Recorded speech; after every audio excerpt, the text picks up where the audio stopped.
What's going on, everyone? Vince the Lawn Engineer here. Today is actually a very important day because we're going to be putting down probably the most important fertilizer application of the year, and that's our fall Winterizer. It's really important because the nutrients that are going to be taken up by the plant are going to be stored through the winter and be readily available when the spring green up happens. And that's going to allow for you to get some really quick spring green up. But before we do that, I have to run to Home Depot and grab some fertilizer, so stay tuned.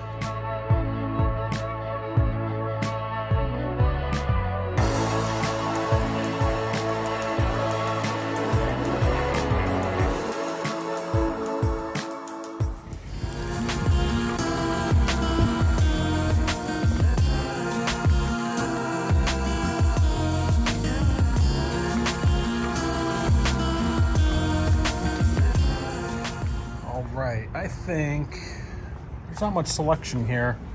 I think I'm gonna go with some of this.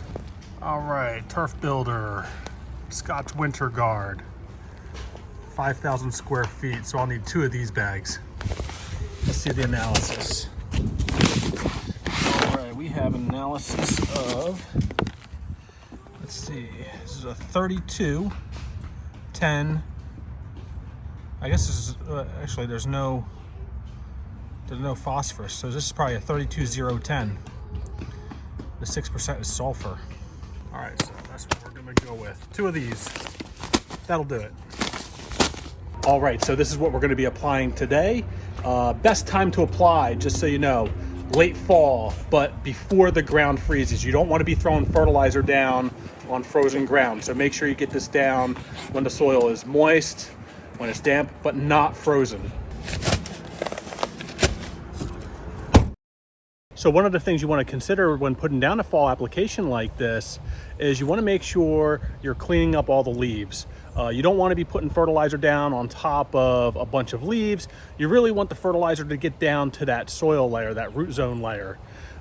So if you need to, go ahead, mow, rake, mulch, pick up your leaves. Get them out of the way first, then you'll be ready to throw down.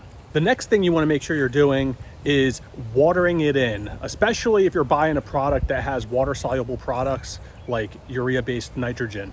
You want to make sure that stuff is watered in immediately so that you don't burn the grass. We're typically dealing with fertilizers here that are higher in nitrogen, probably above 30% nitrogen. So you want to make sure that that gets watered in. You want to make sure that you're following the label instructions on the bag and putting down the right amount. Today, I'm probably going to go at about 0.75 pounds per 1,000 square feet of nitrogen. And you know, we're gonna water it in immediately. I did put my do-it-yourself sprinkler system away, so I'm gonna be watering this in by hand, but I've got enough hose out still to be able to do that. And today's application is gonna be for about 10,000 square feet. Actually, it's been a while since I've shown you around here at the new property, so why don't we go ahead and do that, and I can give you an update on things. All right, so behind me here, this is the front of our property. We basically renovated or overseeded really all of this area here. This is actually the seed that I used, Professional Choice 90-10 Athletic Mix. This is actually from Mountain View Seed, but sold through Tuckahoe Turf Farms. So here was the analysis on that bag. This was 90% turf type tall fescue. That's, you know, you add these numbers up, we're at about 90%. And then about 10% of the Kentucky bluegrass, with the most important thing here being at 0.0% weed seeds. And, you know, there was a little bit of other crop seed, which, you know, I'm not too much of a fan of, but that is what it is. But Tuckahoe Turf Farms down in Hamilton, New Jersey, great company. They grow a lot of sod for a lot of the pro football teams in the area. And, you know, you can never go wrong with Mountain View Seeds. Really good products there. It came in pretty nice. I'm able to stripe it. I'm able to enjoy the mow. It's not quite up to my standards, but it looks okay. This area right here is where we cleared out a bunch of, you know, ground cover, a few trees. It was really nasty. And I did seed that area. I did not put any nutrients down. I literally just put down seed. And, you know, really, I'm going to be, you know, redoing that next year. I'm actually going to be redoing everything next year, but that's an area that's going to get completely redone. We're going to bring in a bunch of topsoil and stuff and completely do a full renovation of everything here.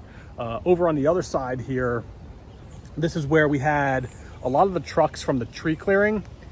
They drove basically through this area right here. So it's pretty bare, and it's really compacted. I mean, they had some big trucks driving back here. I also have Lowe's giving me deliveries of like the fence panels. We're doing a little bit of fence work back here. So they're driving their forklift back here to put the fence stuff, you know, in the backyard there. Let's go back there and check it out. So this is what I'm talking about. You know, it's pretty bare right here. This is where the trucks were driving back here. New fences going up. That looks pretty good. I'm pleased with that. I'm putting that up myself. But then we also have the backyard, the rest of the backyard here. Now, again, this was all just overseeded. I had a huge Kalinga problem. I did treat that with tenacity. It did kill it immediately and effectively.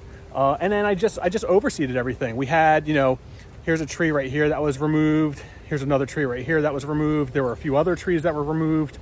But right here was where a huge clearing happened. We just cleared about 8 trees here, bunch of ground cover, bunch of poison ivy, which actually I got tons of poison ivy on my hands from messing around here trying to clear some roots for this fence panels.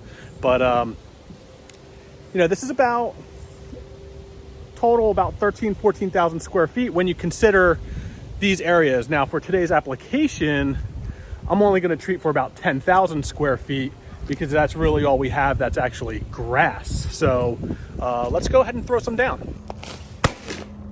All right, so this is a 12.5 pound bag and it covers 5,000 square feet. So that gives us 2.5 pounds of this product for every 1,000 square feet. So 32% of 2.5 pounds is about 0.8 pounds of nitrogen. So we're going to be putting down 0.8 pounds of nitrogen based on the application instructions in this bag and the rate that they're recommending for this Winterizer fall fertilizer application.